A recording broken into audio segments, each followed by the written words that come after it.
Hey guys, welcome and thank you for joining us. You're watching Open Studio right on Cape Town TV. My name is Danny Kamba and I've got an amazing woman with me in studio who's a very young, influential young person with us in studio who is a CEO of an organization called Sanctum. All right, so her surname is a little bit tricky, so I'm going to let her do all the introduction. All right, so welcome to the show. Thank you so much. I really, really appreciate you here today. Oh, you're welcome. We're glad to have you here today. So I'm sure we're going to have some fun, just get to chat a bit about what you do and how you do it. But, before we start, just for those that's watching at home, that's watching you for the first time, can you give us a brief description about yourself? Hi, everybody. Thank you so much. My name is Thabang Segaecho. I am from the Sanctum Foundation. So basically, before the foundation was born, I was in business. Yeah. So I am actually an entrepreneur, but I started in sales. I did sales and marketing with the likes of Jeep, Yeah. which is the Democratic was called then. And then I ventured on. I actually worked with them first, and I went into the bank industry, and then there was just something in me that's like, I need to do something for me that I was passionate about. Yeah. So without saying too much, I felt a bit limited. When you've got dreams and you feel like I'm just in this box, I can't move about. Yeah. So that's how the whole passion of I actually want to start my own thing began. And with that, I kind of like potted out, but you know how it is with corporate, you learn things that I guess you will use when you enter into the business industry. So with that, with all the knowledge that I had, and I was still quite young, I still look young now, but I was younger. I sure already. I went into business and I started with events at the time. And going in there now, you're not as spoiled, from an employee to a business owner. It's quite a transition. So I decided, okay, how do I do this? How do I navigate? So basically you start bringing in associates that can actually help you navigate the industry. Yeah. You bring in mentors, you surround yourself with people that have been doing what you want to do, what you aspire to do. Yeah. You have strategic partnerships, and associations because you want something or people around you that can propel you onto the next level. Yeah. So from the events company, then it merged to an e-commerce platform because what I found out was clients would say, hey, I want to actually do this event, but I've got a product I want to launch. Can you package me? But now I was like, okay, cool. How do I venture into that? Because there comes the graphics and all these other things. And they're going to branding and brand power. So you educate yourself. With that, I did a couple of courses in relation to that because I felt like you better go and do something. You better be equipped to do it. Oh, yeah. You can never just say that you know enough. Every day is a day you learn. Each time you meet different people, you learn from them as well. So fast forward to today, as I did that for like 8 to 9 years. I was in business. I even had my own wine label as well. That was quite a tricky industry to go into. But anyway, coming into today, as I was just progressing, I could see, the challenges. There's just no way of just ignoring, that which we experience within our communities. Those children, particularly, especially women, who are previously disadvantaged, but you see talent there, you see potential there, you see capacity there, but it's just not enough opportunity. They don't have the confidence within themselves to say, I can actually do it. So when they look at you and you're a local, I come from a very small town by the name called Freiburg in the middle of the northwest. Right up there in the north, very small town, literally got like one street there. But there's so many ways. So moving into Cape Town, being a smaller girl, I could relate with them and what they were experiencing, that it can be quite a lot. You're coming from such a small place, but there's no such thing that you just can't do it. There's no limitation regardless of where you come from. And being a woman and going into an industry and being a businesswoman like that, it is going to be challenging, but it can be done. There are women who have done it before. Yeah. So with that, I would actually mentor them, take them under my wing, and just help them to unearth that which they have, within themselves. So basically, now being a CEO of a foundation is me wanting to give back in whichever way possible, including mentorship programs. By now, we're trying to begin this Untitled partnership program. We're bringing in corporates where they'll come in and actually give off their skills or internships or whatever it is. It's being done already, but we want to centralize it to bring it from where they are to ground level. Wow. Because we feel like there's such a huge gap. Yeah. Between the high rollers and the Thabang and the ground floor. So we're trying to merge that gap with the foundation as well, besides the giving, which is what. Wow. And I mean, you mentioned that as a female, I'm sure mustn't have been easy for you, to want to venture into something like this. You coming from a good job, and taking this task on yourself. So how has that transition been like for you? Did you get enough support as you would have wanted, or are you still looking for support? Oh, I'll be very honest with you. At first, I was just walking blindly, and I would bump my head against the wall a couple of times. I would really, really, for me, what I've learned is that it's good to surround yourself with people who are definitely on the same mission as you and people who've been there. Yeah. Right? It's very important because they are the secrets of the trade, and that you will never, you just learn like, it will save you time once you get somebody who can actually share the knowledge. Experience, you can't put a price on it. Yeah. So I learned a lot from the mistakes that they also made, and they would see it coming. They would say, "You see that strategy you have, it's not gonna work." So the challenges were obviously dealing with different clients because I was on the other side of the fence. Everything rested on me. Yeah. I could stop there, so I didn't have like a support to look around me to be like, okay, I can write to my boss and say, "Hey, there's a problem," and just not bother about it. This time I was the boss. I had to account for everything. Yeah. So with that, there's a lot that you learn about yourself, and there's a lot that you gain from learning about different personalities. But what's the beauty about it is the perception that you have. If you have a difficult client, you can either crash and crack, or you can grow from that and sharpen your skills and sharpen your approach next time, so you know what to do better next time. And so the challenges were obviously financial as well. Yeah. Oh my goodness, trying to get a grant. Yeah, it's gonna take a while. So with that, I was like, finances were a bit tricky. So I also had to get myself educated, financially. How do I manage my finances? How do I manage the overheads? Do I have a contingency plan, and what is it? And you always, with the business, it's like you always have to think 5-6 years down the line. Oh, yeah. Forget about what you did yesterday. Let's worry about how you stay afloat. It's one thing to start something; it's quite another to keep it going. Oh, So yeah. for me, I had to learn how to keep the momentum and to stay on that. But with that, there's so much competition around you that you can't be relax. Like, okay, that worked, that's great. So you're always running ahead of the game if you want to stay relevant and if you want to stay in the game.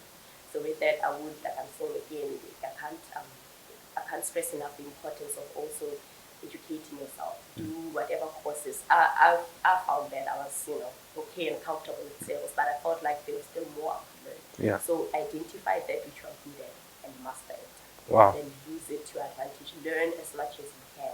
Once you found your niche, that becomes you. That's your brand. Then you become a brand, and you add that aspect to your company that you have. Wow, thanks a lot for that, Thabang. Find out what you're good at and master it. That's a message for you all today. So I've urged you guys to stay tuned. We're going to take a short break. When we come back, we'll continue with our conversation with Thabang. Don't go anywhere. We'll be back.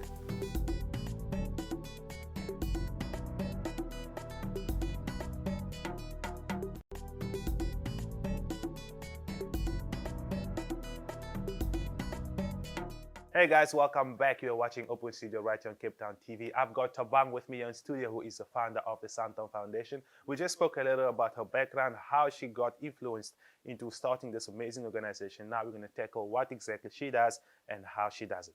All right, so once again, welcome to the show. Thank you so much. It's You're great being welcome. here. Yeah, for those that just tuned in, I'm sure you will find this conversation to be very interesting, because these are tips that people can also take within their own life, especially the youngsters wanting to start a business right now, like you mentioned.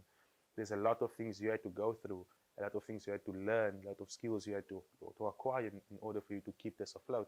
So speaking about your foundation, what exactly does it do?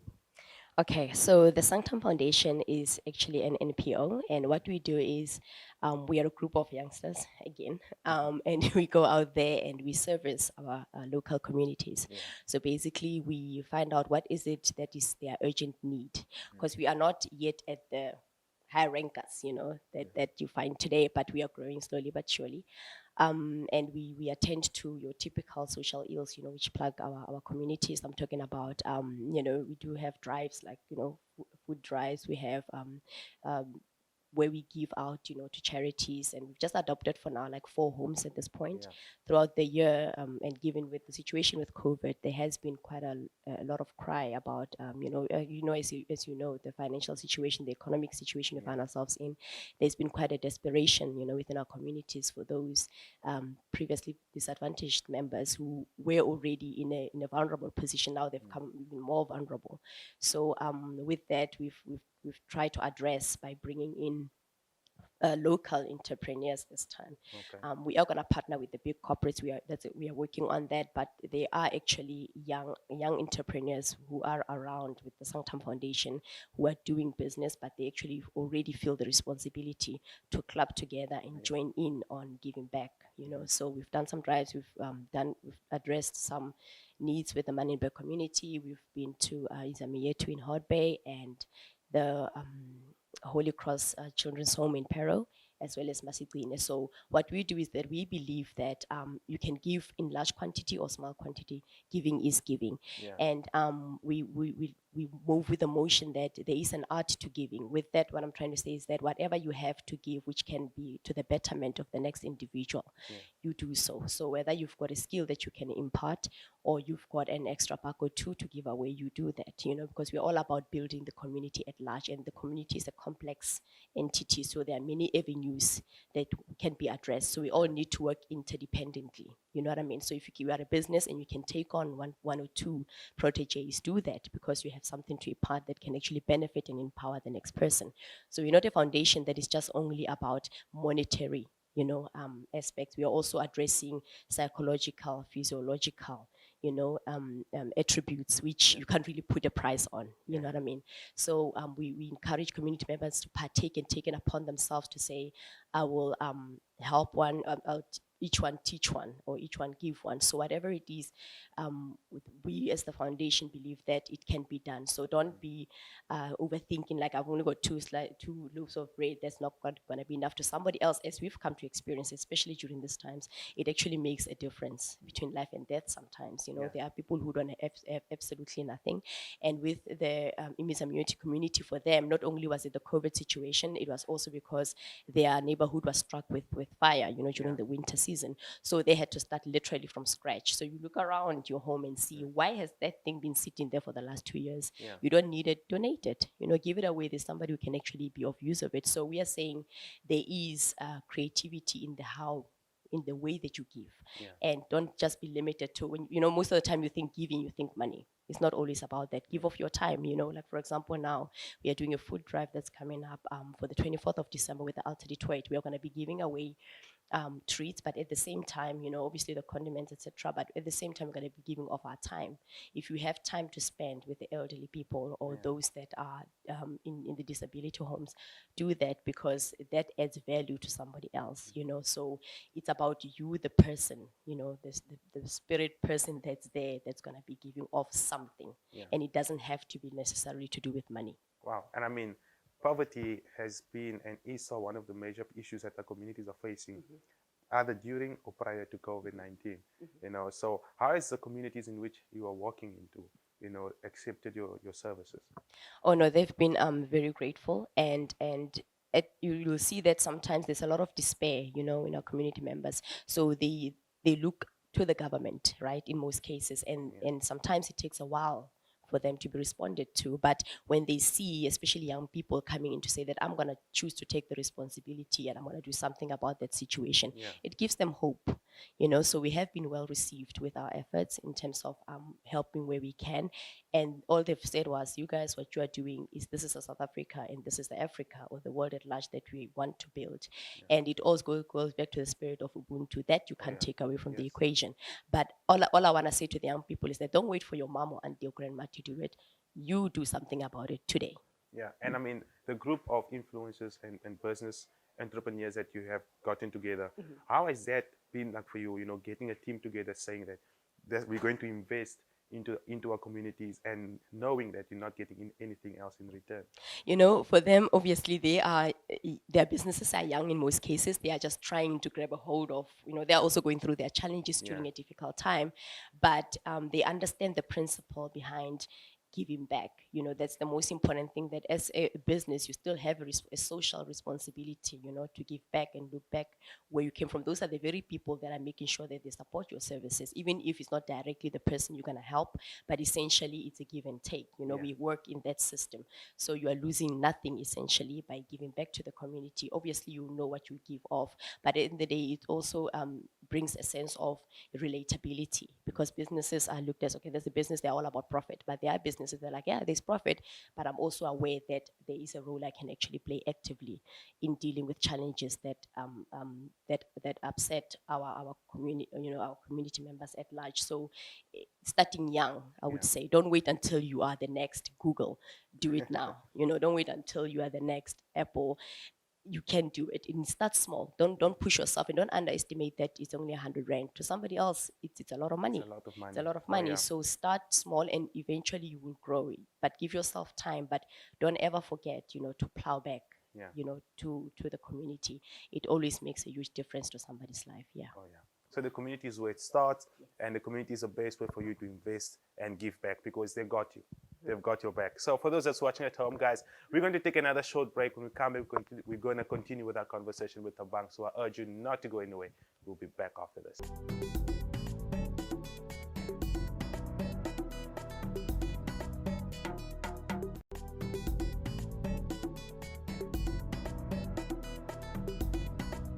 Hi guys, welcome back. You're watching Open Studio right here on Cape Town TV. I've got Thabang with me in studio, as I mentioned earlier on, who is the CEO and the founder of the Sanctum Foundation. So earlier on within the show, we spoke about the amazing work the organization is doing within the communities to help and bring back stability and also help with hunger. Like you mentioned, you did the food drive now recently. COVID-19 hit us all hard, and an amazing organization like this is doing what they can to help, and bring back stability, like I mentioned earlier on. So just to continue with our conversation, Thabang, you mentioned a lot of things that you are doing within communities, trying to help them stay afloat. Which communities are you currently working on? You mentioned Menenberg was one of them. Yes, that's correct. So we are planning to expand, obviously, as the need arises and according to our capacity, in how we're going to be planning things ahead. But for next year, we're still going to maintain with the 5 homes essentially that we've adopted, which is the Alta de Toit, the Menenberg Children's Home in Mfuleni, the Holy Cross Children's Home, and we're going to be partnering with another actually. An NGO still in Hot Bay, just to attend to, because the thing with Hot Bay is that they have those unforeseen, ad hoc emergencies that come about throughout the community, and then obviously still in Menenberg. So at the end of the day, what we're planning to do is to maintain that and have our outreaches happen every 3 months. And with that, we're going to be launching, we just finalized a very exciting campaign that's going to involve a lot of community participation. And that still speaks to the heart of the Sanctum Foundation, which is let's go back to our communities, let's go into our communities and see how we can actually support, especially the young children. So this is geared towards the youth from the age of 8 to 18. I won't say too much about it because we are working in partnership with obviously media houses, including Cape Town TV, thank you. So guys, you have to stay tuned on this one.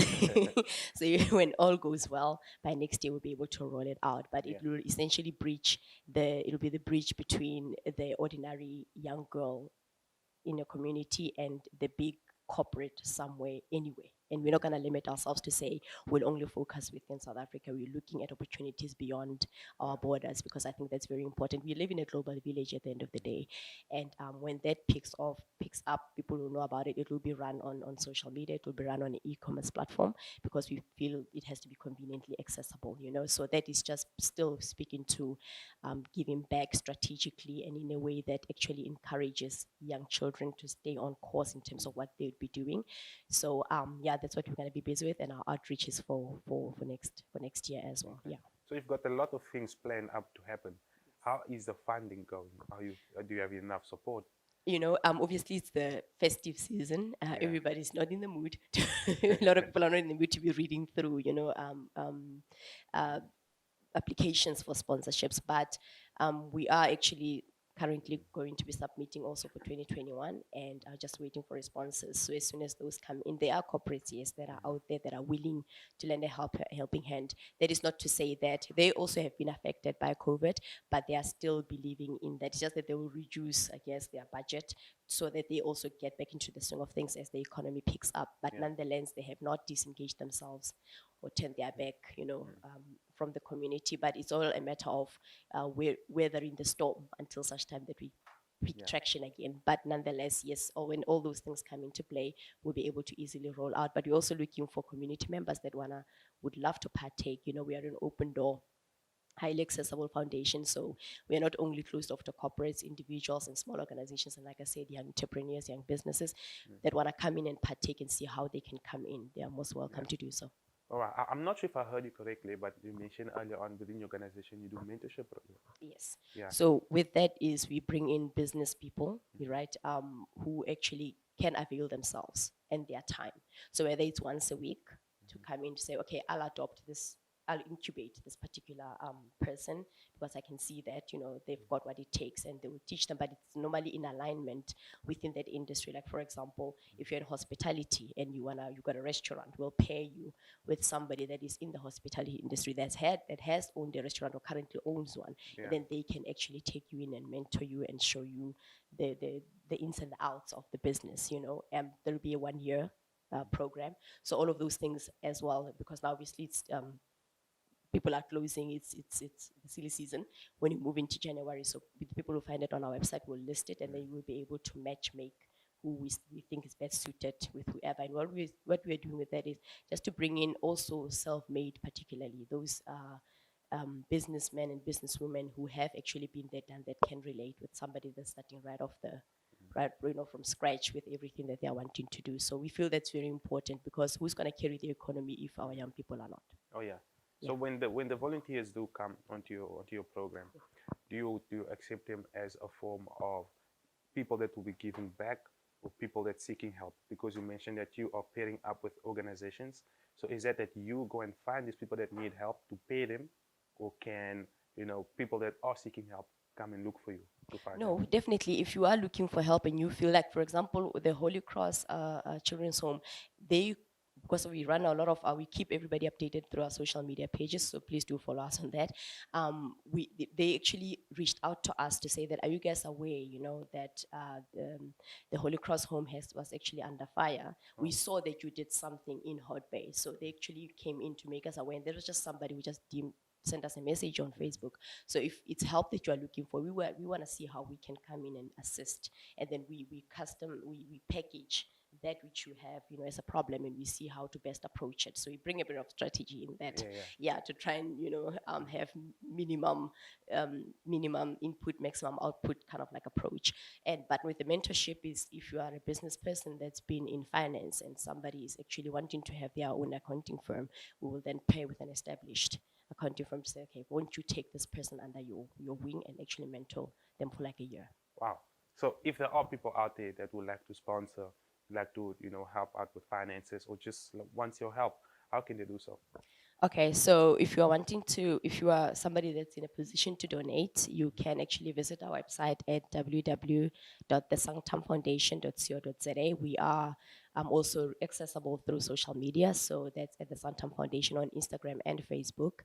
You're welcome to also WhatsApp us you'll see on our website, we do have a WhatsApp number as well. Drop us an email at hello@the-Sanctum Foundation, and we'll definitely get back to you. So that's when you are a donor, whether you are a corporate, a small business, or if you are somebody that's saying, hey, making us aware that, guys, there's actually this problem, can you come in, see how you can help? We are also accepting those. And if you are a volunteer or somebody that's looking for mentorship, come and have a chat with us. Also reach us through those mediums and those channels, and we'll sure revert back to you. All right. And where are you guys currently based now? Okay, we're actually based in Goodwood. Yeah. Okay. Yes, so we are based in Cape Town, so we are operating within the Western Cape. Okay. Yes. Wow. Thank you very much, Thabang. It's been an amazing few minutes with you in studio. Really give us insight of what your company and your organization is doing, and also how you are helping other young people become the best version of themselves. So I hope for those that's watching at home today, that you learn something new, and that you can search them on the social media platforms and see what you can do to help. And if you seek help, they'll be able to help you. So thank you so much for being part of today's conversation. Thank you so much for tuning in. Until next time, bye-bye.